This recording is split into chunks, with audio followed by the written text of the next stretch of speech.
There's obviously a back and forth game, all 4 quarters. What was the difference for you tonight? Yeah, I think the fourth quarter, they executed down the stretch. We talked about it with the group. I mean, we look like a brand new team.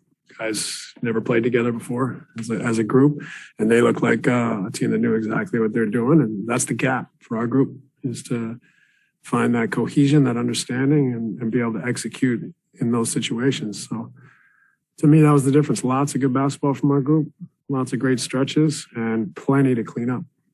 You think obviously a great player, but why did you guys struggle so much? Biggest thing was transition. I thought he got 5-6 walk-in threes in transition, layups. A guy gets hot like that, you can't give him the freebies. I thought we put him on the line a little bit too much. So, you add it all up. And when a guy has an exceptional game, instead of him having 39 and you have a chance, he has 54. So I think we especially started the second half, let him walk into some threes, got him going, and then he took off from there. Coach, what did you make of Kyrie's performance? I mean, he's usually pretty efficient. It wasn't bad. 8 of 18, 6 assists. Maybe it wasn't his best outing, but it wasn't bad at all. We have to be able to win the small battles. So transition defense, fouling, giving up offensive rebounds at times, whatever it may be. That's the difference in the game. Not if Kai goes, 12 of 20 or 8 of 18. You talked about the difference, I guess, from a good game that you can deal with to a dominant game like Tatum had. Was there anything that you noticed different in the way you guys defended him, maybe for 3 quarters or even 3.5 quarters to, the end of that fourth quarter where he kind of took over?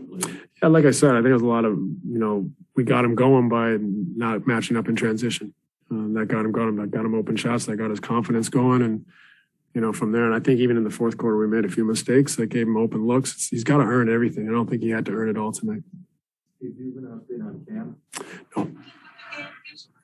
And I was going to ask whether Andre, was that just situational, looking at the way the game went, their mobility? A little bit, yeah, a little bit. He wasn't. I don't think he was at his best tonight, and I thought Nick gave us something. So,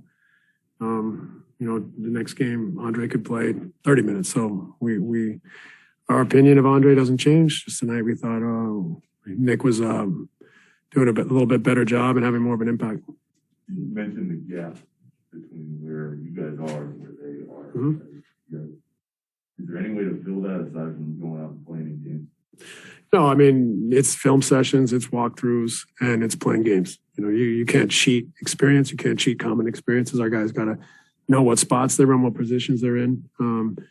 We had plenty of lineups out there tonight who have never played a basketball game together before, and you can feel that when the game got tight. There's a little bit of not doubt on our performance, but on just the sharpness of our execution. So that takes time and that takes reps, and we can do all we can in the film sessions and walkthroughs, but largely it's going to have to happen in the games.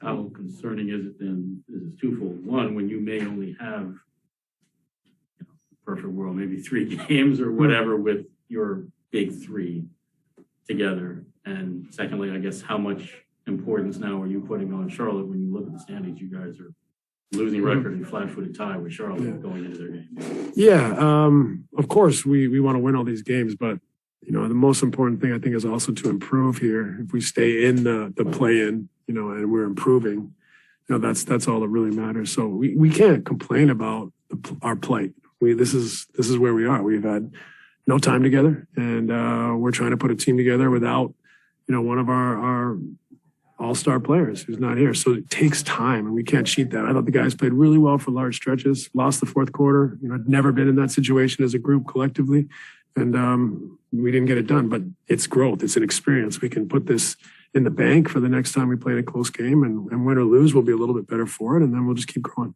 Bruce has been a crucial piece for you guys really ever since the trade deadline. He's shooting over 50%, I think like 12, 13 points a game since then. Just what have you seen out of him in this recent stretch he's on? I think he's been great defensively. He's really locked in on that role to try to defend and make that the priority, hang his hat on that end of the floor. And I think that frees him up to just play loose at the offensive end, use his pace, his athleticism, and he's been making threes, as we know. But most importantly, he's defending, he's locked in, he's making very few game plan mistakes. He's great competitive spirit.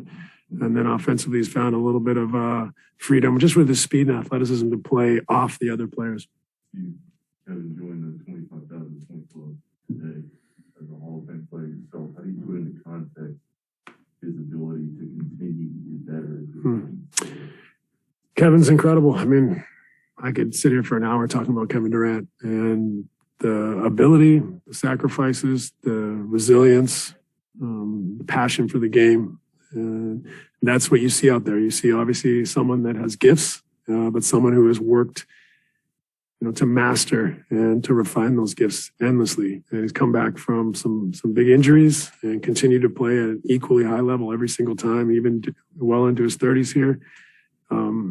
That's an impressive resume, and it's because of all the work on top of the gifts he has.